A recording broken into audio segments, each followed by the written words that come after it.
ইরানকে চুক্তি করতে যখন সময় বেঁধে দিচ্ছেন ট্রাম্প, তখন ইসরায়েলে একের পর এক হামলা চালাচ্ছে ইরান। সোমবার দেশটির বন্দর শহর হাইফার একটি আবাসিক ভবনে আঘাত করে ইরানের ক্ষেপণাস্ত্র। এতে নিহত হন 2 জন এবং আহত হয়েছেন আরও 11 জন।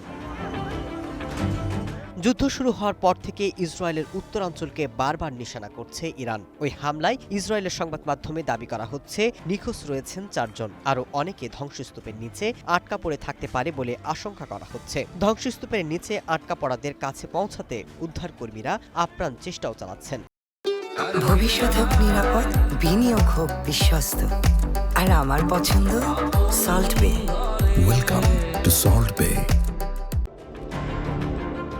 এদিকে ইরানের পেট্রোকেমিক্যাল কারখানায় হামলার জবাবে ইসরায়েলি স্থাপনাগুলোতে পাল্টা হামলার কথা জানিয়েছে ইরানের সেনাবাহিনী। দক্ষিণ ইসরায়েলের ডিমোনার নিকটবর্তী এলাকাতে ওই হামলা চালানো হয়, যেখানে ইসরায়েলের প্রধান পারমাণবিক স্থাপনাও রয়েছে। এছাড়া জেরুজালেম এবং তেল আবিব সহ অন্তত 15টি স্থাপনায় হামলা চালিয়েছে তেহরান। ইসরায়েল বলছে ইরান থেকে আরও হামলার শঙ্কায় ইসরায়েলের বিভিন্ন স্থানে সতর্কতা জারি করা হয়েছে। এর আগে জেরুজালেম সহ বিভিন্ন এলাকায় বিস্ফোরণের শব্দ শোনা যায়। ইরানের বেসামরিক লক্ষ্যবস্তুতে হামলা হলে আরও পাল্টা জবাব দেওয়া হবে বলে সতর্ক করেছে দেশটির কেন্দ্রীয় সামরিক কমান্ডার।